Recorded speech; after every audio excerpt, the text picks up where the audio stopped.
దేవుని నామమునకు మహిమ కలుగును గాక. ప్రభునందు ప్రియులరా, మన ప్రభువు రక్షకుడునైన క్రీస్తు యేసు పరిశుద్ధ నామములో మీ అందరికీ శుభములు. 19వ తేదీ డిసెంబర్ మాసము 2025 సంవత్సరం. చక్కటి క్రిస్మస్లు చేస్తున్నాం, చక్కటి ఆరాధన చేస్తున్నాం కదా. దేవుడు ఎంతగానో మహిమను పొందుకుంటున్నాడు.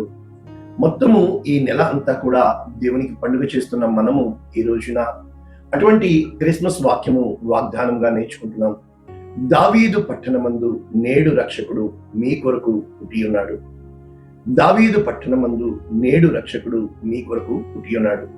లూకాసు వార్త 2వ అధ్యాయము 11వ వచనం, పూర్తి వచనము, దావీదు పట్టణమందు నేడు రక్షకుడు మీ కొరకు పుట్టి ఉన్నాడు, ఈయన ప్రభువైన క్రీస్తు. కాబట్టి మనము ఈ వాక్యము నేర్చుకునే ముందు ఒకసారి ఇంగ్లీష్ లో చూసినప్పుడు, ప్రభునందు ప్రియులరా, దేవుని యొక్క వాక్యము స్పష్టంగా new international version, Luke chapter 2 verses 11. Today in the town of David, a savior has been born to you. ఈ రోజున దావీదు పట్టణమందు రక్షకుడు మీ కొరకు జన్మించి ఉన్నాడు. He is the Messiah, the Lord. ఆయన ప్రభువైన క్రీస్తు, మెస్సియా, అభిషిక్తుడు అని వాగ్దానము ఇక్కడ మనం చూస్తున్నాం. ఒకసారి మనము ఈ వాక్య వచనాలు, ఈ సందర్భము నేర్చుకునే ముందు ఎన్నో క్రిస్మస్ వాక్యాలు విన్నాం కదా. అయితే కొత్తదనం లేకుండా ఎలా ఉంటుంది? కాబట్టి ఇక్కడ దేవుని యొక్క వాక్యము, దీన్ని రెవల్యూషన్ అంటారు. ఎవరికి చెప్పబడుతుంది? మనందరికీ తెలుసు, గొర్రెల కాపర్లకి. ఎలా ప్రారంభమైంది? ఆ దేశంలో కొందరు గొర్రెల కాపరులు పొలంలో ఉండి రాత్రి వేళ తమ మందను కాచుకుంటారు. రాత్రి వేళ మీరు గమనించండి, ఇక్కడ రాత్రి వేళ మొత్తము చీకటితో ఈ లోకం ఉన్నప్పుడు ఎప్పుడూ కూడా చాలాసార్లు మనము చీకటిని ఇష్టపడం, వెలుగునే ఇష్టపడుతూ ఉంటాం. మీకు తెలుసా, దేవుని దూత రాత్రి వేళ గొర్రెల కాపర్ల యొద్దకు వచ్చినట్లు, అదే విధంగా రాత్రి మనం చూసినప్పుడు నక్షత్రము జ్ఞానులు చూసినట్లు, అంటే ఆయన పుట్టింది రాత్రి వేళ అని మనకు అర్థమవుతుంది. ఆయన పుట్టిన ఇమ్మీడియట్ గా వాళ్ళు ఆ యొక్క గ్రహింపులో ఉన్నారు. అప్పటికే వారు ఆకాశ పరీక్షిస్తున్నారు. ఈ నక్షత్రం కొత్తగా వచ్చిందే, వింతగా పుట్టిందే అని జ్ఞానులు. అయితే ఆ చీకటిలో ఉన్న గొర్రెల కాపుల యొద్దకు ఒక ప్రకాశమానమైన వెలుగు, మహిమ వారి చుట్టూ, వారు మిక్కిలి భయపడ్డారు. ఆలోచించండి, ఇక్కడ వీరికి వర్తమానము సామాన్యులకు ఏమని చెప్పబడుతుందంటే, భయపడకుడి, ప్రజలందరికీ కలగబోవు మహా సంతోషకరమైన శుభవర్తమానము నేను మీకు తెలియచేయుచున్నాను. నిజంగా దేవుడు తెలియపరిచేది ఎప్పుడూ కూడా శుభవర్తమానమే.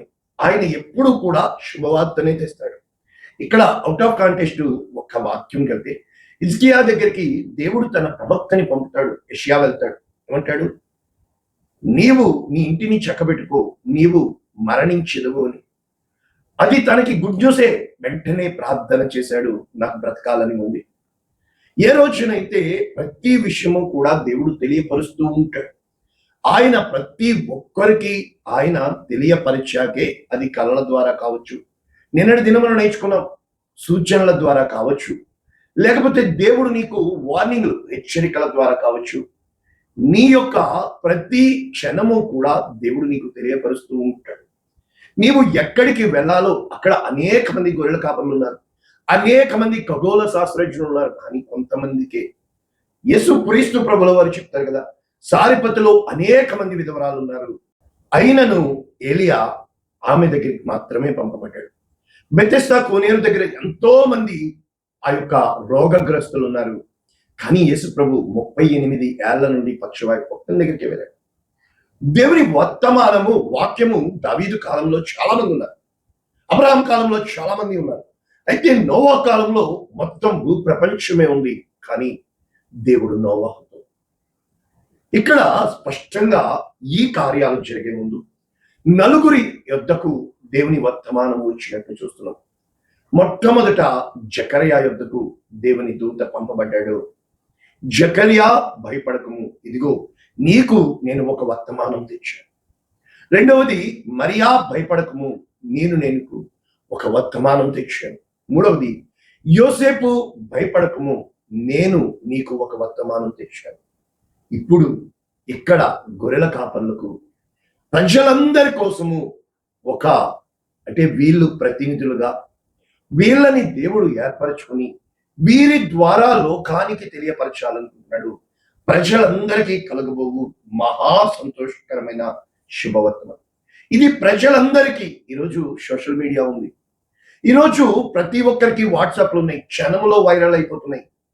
ప్రజలు దాన్ని చూస్తున్నారు, ప్రజల్లో ప్రకటించబడుతుంది, ప్రచురించబడుతుంది. కానీ ఆ రోజున దేవుడు ఎంచుకున్న విధానం మనం చూసినప్పుడు తన మార్గము సిద్ధపరచుటకు దూతని ముందుగా ఆ యొక్క వయసు ఉడిగిపోయి వృద్ధాప్యంలోనికి వెళ్ళిపోయిన జకర్యా ఎలిజబెతులను దేవుడు దర్శించాడు.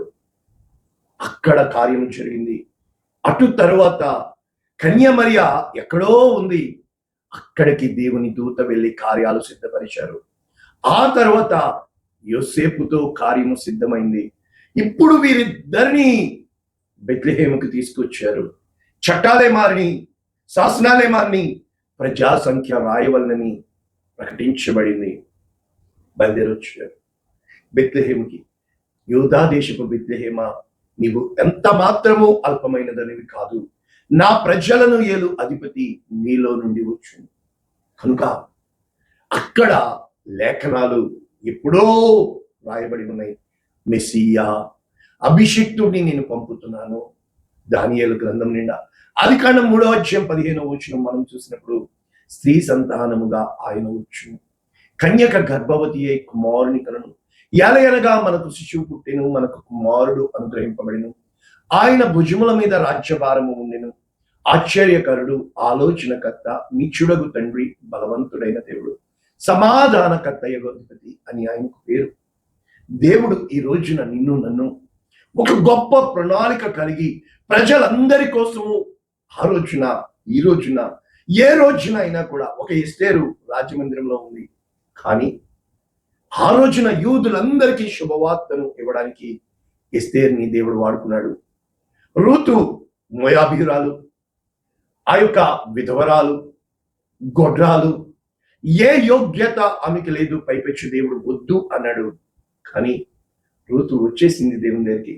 ఈ రోజున ఈ వర్తమానము దావీదు కుమారుడి కోసం ఆ రోజున రూతు తన అత్త నయోమి వృద్ధురాలైపోయిన రూతు జీవితాన్ని చిగురింప చేసిన దేవుడు. ఈ రోజున క్రీస్తు యేసు పుట్టినరోజు మనం ప్రకటిస్తున్నాం. దావీదు పట్టణంలో ఎంతో మంది కదా, క్షత్రంలో స్థలము లేనందున పశువుల పాకలో కదా. ఈ సంవత్సరం మేము ఆ అనుభవం గుండా వెళ్తున్నాం. సిద్ధపరచు అన్నాడు. నీవు సిద్ధపడాలా, సిద్ధపరచాలా? ఏదో తెలుసా, కళల్లో కాదు, ఊహల్లో కాదు, నీ కళ్ళ ముందు ఏది దేవుడు నీకు ఇచ్చాడో, ఎక్కడ నేను దేవుడు పెట్టాడో అక్కడికే దేవుడు వస్తాడు, తన శుభవర్తమానం తెస్తాడు. కానీ మనము ఎలా ఎదురు చూస్తామంటే ఊహాలోకాల్లో అలా పుడితే బాగున్ను కాదు. మొట్టమొదట ఈ మరియా యోసేపుల దగ్గరికి పేదవారి వచ్చారు, గొర్రె పిల్లల్ని పట్టుకుని వచ్చారు. రక్షకుడు పుట్టాడని మాకు దేవుని దూత ప్రకటించారు అని చెప్పారు. వాళ్ళిద్దరిలో గొప్ప ధైర్యము కలిగింది. చాలా విషయాల్లో అయ్యో మేము ఇలా చిదిగిపోతున్నామంటున్నప్పుడు దేవుడు లోకాన్ని తీసుకురాడు, దేవుడు తనకిష్టమైన వారిని తీసుకొస్తాడు. నీకు నాకు ధైర్యం చెప్తూ ఉంటాడు. ఆ తర్వాత తూర్పు దేశం నుండి జ్ఞానులు వచ్చారు. బంగారు బోలం సాంబ్రాణి తీసుకుని వచ్చి ఈయన లోక రక్షకుడు అని చెప్పినప్పుడు ఎవరూ గుర్తించలేదే, ఎవరూ గమనించుకోలేదే, అందరూ కూడా వదిలిపెట్టేసరే, మాకు కనీసం స్థలం దొరకలేదే అని వారు కృంగిపోతున్నారు. దేవుని కార్యాలు ఎప్పుడూ కూడా ఇలాగే జరుగుతూ ఉంటాయి. దేవుడు ఆ విధమైన ఇరుకు మార్గం గుండా నడిపిస్తూ ఉంటాడు. వెతుక్కుంటూ తూర్పు దేశపు జ్ఞానులు వచ్చారు. కానీ ఈ వార్త యెరూషలేములో ప్రకటించబడింది. యెరూషలేము మొత్తం కలవరపడింది. కానీ దావీదు పట్టణం పులకించిపోయింది. ఈ రోజున ఎక్కడ ఉండాలని ఆశపడుతున్నాం? ప్రజలందరికీ దీపస్తంభంగా దేవుడు నిన్ను నన్ను చేయడానికి దావీదు పట్టణమందు నేడు రక్షకుడు మీ కొరకు పుట్టి ఉన్నాడు. ప్రస్తుతం మనకి ఈ కాంటెక్స్ట్ ఏంటి తెలుసా? ఆయన పుట్టాడు, జన్మించాడు, ఆయన జీవించాడు, మరణించాడు, పునరుద్ధానుడయ్యాడు. 4 స్థాయిలు అయిపోయింది. ఈరోజు ఆయన నీతో నాతో పునరుద్ధాన శక్తిని ఇవ్వడానికి, ఆయన నిన్ను నన్ను తన రక్షణ సాధనముగా, తన ప్రకటించు సాధనముగా వాడుకుంటకు ఆ రోజున కొర్నేలి దగ్గరికి దేవుని దూత పంపబడింది. కొర్నేలి, నీ ప్రార్థనలు ధర్మ కార్యములు దేవుని సన్నిధికి చేరి నీవు సేవకుని పిలిపించు. కొర్నేలి తన బంధువులు ఇంటి వారు రక్షణ పొందారు. మనము యోహాను సువార్త 4వ అధ్యాయం చూసినప్పుడు సమరయ స్త్రీ, యేసు ప్రభు మాట్లాడతారు, ఆ ఊరి వారందరినీ తీసుకొస్తుంది. వారు చెప్తారు, నీ మాటను బట్టి కాక మేము ఈరోజు కన్నులారా చూచి గ్రహించి ఈయన లోకరక్షకుడని మేము అంగీకరిస్తున్నాము అంటారు. అదే విధంగా మనం చూసినప్పుడు ఆయన లోక రక్షకుడు అని యేసు ప్రభువు జీవితంలో అనుక్షణము కూడా అపోస్తల కార్యములు 2:36 పేతురు నిలబడి చెప్తాడు, ఈయనను మీరు సిలువ వేసి చంపి ఉన్నారు, కానీ దేవుడు ఆయనని క్రీస్తుగా, ప్రభువుగా, మెస్సియా ఈయన అని సాక్ష్యం పలికినట్లు.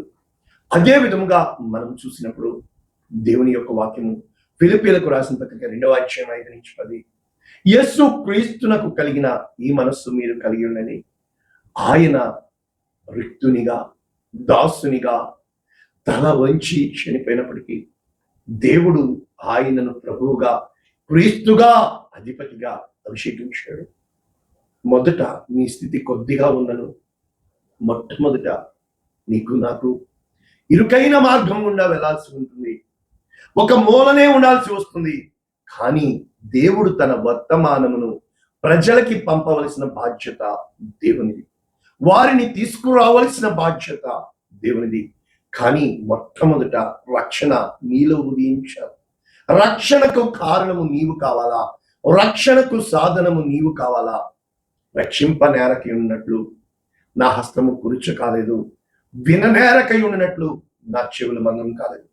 ఇప్పుడు 3 మెట్లు మనం చూస్తే, మొట్టమొదట పునాది అయిన తల్లి కోసము దేవుడు వెతికాడు, కన్యక గర్భవతి. దేవుని కనుదృష్టి లోకమందంతటా సంచారం చేయుచున్నది. తన కార్యమునకు యోగ్యులు ఎవరు? ఈ రోజునైతే నీవు హృదయాన్ని దేవుని వైపు తిప్పుతావో, దేవుడు నీ హృదయాన్ని ఆలయముగా మలుచుకుని నిన్ను తన సేవా పరిచయంలో వాడుకోవడానికి దేవుడు అంగీకరిస్తున్నాడు. మరియని దేవుడు దర్శించాడు. మరియా జీవితం మారిపోయింది, తల్లిగా పిలువబడింది. మరియ చెప్తుంది, ఇది మొదలుకొని అన్ని తరముల వారు నన్ను ధన్యురాలు. ఎందుకో తెలుసా? సర్వశక్తిమంతుడు నాకు గొప్ప కార్యములు చేసెను, నా ఆత్మ దేవుని యందు బహుగా సంతోషించుచున్నది. ఆయన తన దాసురాలి దీన స్థితిని గమనించి ఉన్నాడు. చూసారు, తన దీన స్థితిని బట్టి కాక తన ధన్యతని దేవుడు ఇస్తాడని, ఆత్మవశ్యమై దీనులైన వారిని ధన్యులుగా మారుస్తాడని, పెంట కుప్పల మీద నుండి పైకి లేపాడని మరియా పూర్తిగా విశ్వసించడమే కాదు, తన మాటల్లో తన యొక్క నిర్ణయాన్ని ధృవీకరించినట్లు, ఒప్పుకొనినట్లు, ఒడంబడిక చేసినట్లు మనం చూడగలుగుతున్నాం.